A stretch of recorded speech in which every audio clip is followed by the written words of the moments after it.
خب الان داشتم یوتیوب رو توی بخش استودیوش رو نگاه میکردم. آخرین باری که من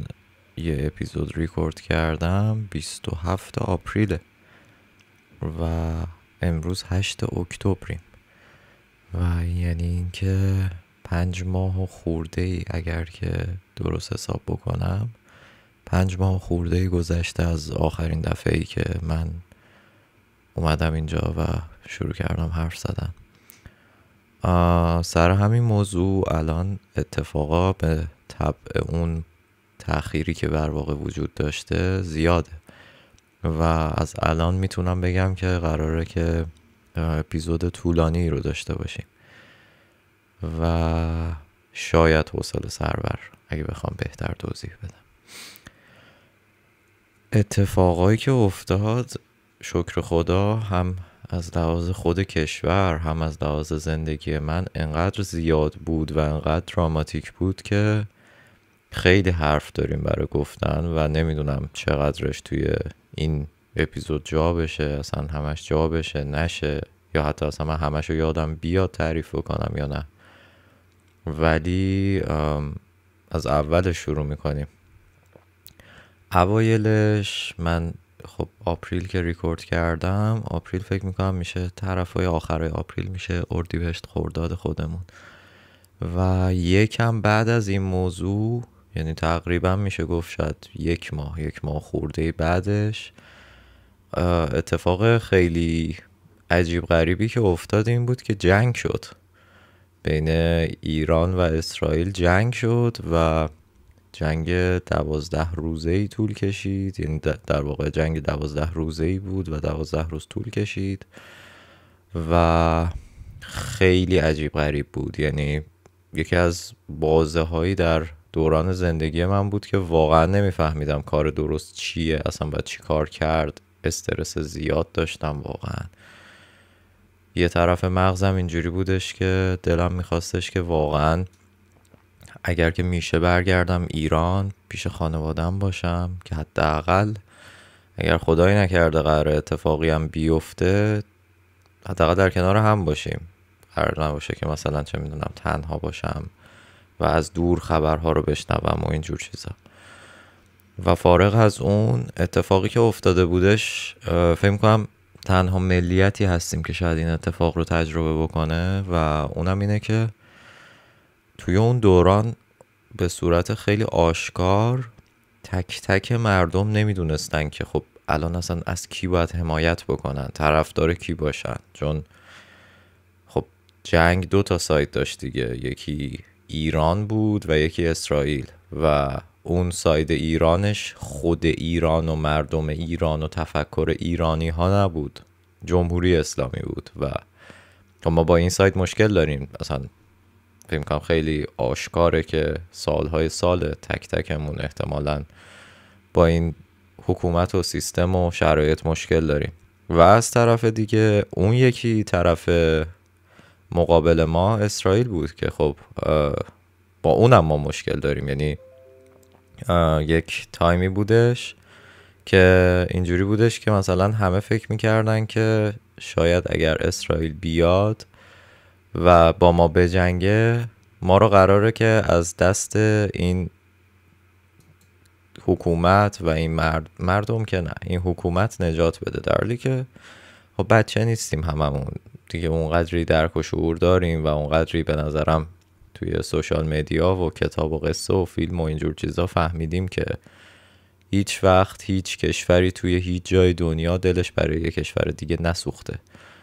و اگر هم در ظاهر اومده کمکی کرده، تلاشی کرده، در واقع برای منافع و منابع خودش بوده، منابع کشورش، مردمش و چیزهای از این قبیل. و هرگز نشده که یک کشوری بیاد تمام نیروی انسانی، تمام قوای نظامی و هر چی که داره رو مصرف کنه که یک کشور دیگر نجات بده. مگه چه میدونم هنده، مگه میشه اصلا همچین چیزی؟ و خلاصه یک جوری شده بودش که هیچکی نمیدونست نهایتا که اصلا طرفدار کی باید باشه، از کی حمایت بکنه و اصلا چی کار بکنه. و همین هم شده بودش که خیلی بحث را می افتاد بین همه افراد. یکی استوری میذاشت از یه سایت، اون یکی مخالفت میکرد با اون سایت، یکی دیگه یه استوری میذاشت از یه سایت دیگه، یکی دیگه مخالفت میکرد و هممون هم مخالفت میکردیم با هم دیگه، چون اصلا هیچکی نمیدونست راه درست چیه. یعنی تصور کن انگار توی یک مسیری بودش که برای همه جدیده، هیچکی تا تهشو نرفته، هیچکی حتی به اون مسیر آشنا هم نیست که بتونه ایده‌ای داشته باشه راجبش. و نهایتا اتفاقی که افتاد به طرز خیلی عجیبی بعد از 12 روز صلح شد، آتش بس شد. یعنی آتش بسی که فکر کن مثلا 40 خورده سال دو تا کشور همو تهدید میکنن و کشور خود ما به واسطه همین تهدیدهایی که کرده 40 سال از تمام ارتباطات با دنیا محروم کرد خودش رو. در واقع چرا محروم کرد؟ که به ما این قول رو بده که خب ما به جاش مثلا یک نیروی دفاعی به شدت قوی داریم و میتونیم راجع به در واقع مقابل هر تهدید و هر در واقع خصومتی مقابله بکنیم. اتفاقی که افتاد چی شد؟ در یکی دو روز اول 16 نفر 18 نفر از نفرات اصلی کشور ما کشتنشون در واقع در از همون یکی دو روز یا حتی شاید هم کمتر، و تمام جاهایی که ما داشتیم رو زدن به راحتی. و بعد از اون ما شروع کردیم به حمله و به طرز خیلی عجیبی، واقعا به طرز خیلی عجیبی در اوج جنگ یهو همه چی تموم شد و واقعا بعضی موقع فکر میکنم که شاید که نه، ولی احساس میکنم همه اینها بازیه. یعنی اصلا ما نقشی در این داستان نداریم. یعنی هرس خوردن و نخوردن و تلاش کردن و نکردن و اینا اصلا عملا احساس میکنم بی تاثیره، چون یه سری اتفاقایی میفته که اصلا احساس میکنم هر عقل سلیمی، هر منطق کودکانه‌ای میتونه اینو بپذیره که و اینو درک بکنه که اصلا مگه میشه دنیا انقدر الکی بره جلو. خب همه چی هماهنگ شده است انگار. و خلاصه نهایتا بعد از اون اتفاق و صلحش همچنان ما درگیر جنگ هستیم در مرحله بعدی و الان که 8 اکتبر روزهایی هستش که ما واقعا منتظریم ببینیم که قدم بعدی کی اتفاق میفته، به چه شکل اتفاق میفته و چقدر میتونه خطرناک باشه. خلاصه در اون زمان من به شخصه خودم خیلی توی استرس بودم، خیلی نگران بودم، چون اینترنت ها قطع بود، خبرهای زد و نقیص خیلی می اومد و از اون طرف من خانوادم تهران باقی موندن، نرفتن جای دیگه ای، علیرغم این که من خیلی سعی کردم که در واقع قانعشون بکنم ولی نرفتن جای دیگه ای و تمام اون تایم حتی ارتباط برقرار کردن خیلی سخت بود. یعنی عملا حتی روزهای غیر ممکن بود. و توی همون بازه من باید یه سمینار میدادم، در واقع یک ارائه داشتم و داشتم برای اون آماده میشدم و خیلی سر اون در واقع استرس داشتم و اصلا تمرکزم به واسطه این اتفاقات جنگ و اینا اومده بود پایین، نمیتونستم درست متمرکز بشم. و خلاصه حالا با لطفی که استادا کردن، واقعا در واقع همکاری که استادا کردن، یه ذره سمینار برای من راحت‌تر گذشت و نتیجهش هم خدا رو شکر نتیجه خوبی بود. بعد اون روزها یک چند وقتی من درگیر امتحانا بودم و درگیر کار بودم و توی کار یک بار دیگه بهم ثابت شد که احساس میکنم که حالا از شخص خودم گرفته تا فکر میکنم تمام هم نسلی های ما خیلی همه چی براشون تغییر کرده و دیگه نسلی نیستیم که به راحتی بشه هر کاری که میخوان، هر حرفی که میخوان، هر چیزی که میخوان رو به ما تحمیل بکنم و ما بگیم چشم. و همین اتفاق توی کار من افتاد و من با یکی از همکاران به مشکل خوردم به خاطر اینکه خیلی اصرار داشتش که کارهایی رو به من در واقع محول بکنه و چیزهایی رو به من بگه که انجام بدم که اصلا غیر منطقی بود، اصلا توجیه نداشت انجام دادنش. و نهایتاً کلی جر و بحث و کلی مشکل و کلی اتفاق به این داستان رسید که به این نتیجه رسید که در واقع من مجبور شدم که حالا یه تایم کوتاهی تحمل کنم، چون تایم امتحاناتم بود و اصلا جابجایی کار هوشمندانه نبود و میتونست اصلا کل کریر رو همه چی رو تحت تاثیر قرار بده. سر همین مجبور شدم یه تایم کوتاهی تحمل بکنم و بعد از اون شروع کردم دنبال کار گشتن و خبر بدی که فهمیدم اینه که بازار کار پیدا کردن خیلی بدتر شده نسبت به سالهای قبل. نمیدونم حالا به واسطه AI، به واسطه اینه که ورودی رشته کامپیوتر به جامعه خیلی زیاده، هیچ ایده‌ای ندارم حقیقتا، ولی در واقع اون کوالیفیکیشن هایی که شرکت ها میخوان خیلی سطح بالاتر شده نسبت به زمانهای قبلتر، خیلی سطح بالاتر شده و واضحا آدم اینو متوجه میشه که خب بازار خیلی رقابتی تر شده. و نهایتا الان در پروسه گشتم برای کارم، حالا نه با تمام توان، ولی دارم میگردم که اگر که بشه حالا هم شرکت رو جابجا بکنم، هم یه تجربه جدیدی باشه، هم یه ذره خیالم راحت تر باشه از بابت شرایط کاری و چیزایی از این قبیل. و فارغ از اون این ترم چندین تا امتحان دادم. اگر که حالا خدا بخواد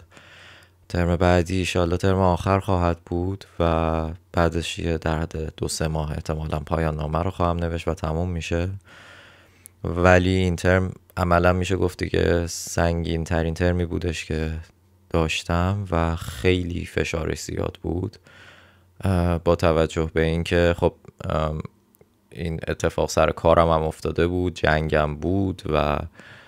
نمیشد درست تمرکز کرد و از طرفی تمام درسایی هم که باقی مونده بود درسای سختی بود، یعنی اصلا درسای راحت دیگه نمونده بودن، درسای آخر بودن و همشون سخت و تمرکز کردن خیلی سخت بود، خیلی زیاد سخت بود. ولی خب خدا رو شکر خوب پیش رفت، پرفکت نبود ولی خوب پیش رفت. و یه دونه امتحان یه دونه امتحان به شدت ریسکی هم من دادم. یه امتحان نمیدونم حالا چه کسایی دارن این اپیزود رو گوش میدن، ولی به صورت کلی حالا گفتنش شاید جالب باشه. توی دانشگاه های آلمان توی بیشتر رشته ها و بیشتر درس ها یه قانونی وجود داره، اونم اینه که شما هر درسی رو ماکسیموم 3 بار اجازه داری بنویسی، یعنی 3 دفعه مثلا اجازه داری که درس X رو امتحان بدی و اگر دفعه سوم نمرت به حد نصاب قبولی نرسه دیگه اجازه نداری که اون رشته تحصیلی رو در هیچ دانشگاهی توی آلمان بخونی. یعنی از مثال میزنم، اگر توی دانشگاه فعلیت درس X رو 3 بار نوشتی و تموم شد و باز هم پاس نکردی، دیگه اجازه نداری که اون رشته‌ای که الان تو دانشگاه X داری میخونی رو تو هر دانشگاه دیگه‌ای توی آلمان ادامه بدی و از دانشگاه خودت هم خب بعد بیای بیرون و یه رشته دیگر رو شروع بکنی. یعنی در واقع مثلا اگر درست ریاضی 1 و تو ریاضی 1 به این مشکل خوردی، دیگه تو هیچ رشته‌ای توی آلمان که درس ریاضی 1 توش وجود داره تو اجازه نداری تحصیل بکنی. و خب هرچی این درسه مثلا در واقع عمومی تر باشه، این ریسک بدتر و بیشتر میشه دیگه. یهو میبینی مثلا یه درسیه و تو نتونستی پاس کنی و یهو مجبوری دیگه کلن فیلد مهندسی رو بذاری کنار، هیچ گونه مهندسی رو اجازه نداری بخونی، یهو مثلا باید بری چه میدونم مدیریت بخونی، همینقدر بی ربط و هرچی واحد تا الان داشتی خب طبعا از بین میره دیگه. و سرتون رو درد نیارم، من یه دونه از همین امتحانات داشتم یکی از امتحانایی که دادم همین شکلی بود و بی نهایت استرس داشتم، خیلی خیلی خیلی سخت بود واقعا تمرکز کردن و از پسش بر اومدم. و نکته سخت‌ترش این بودش که این امتحانی که من داشتم بعد 7 تا امتحان بود، یعنی 8مین امتحان من توی این ترم بود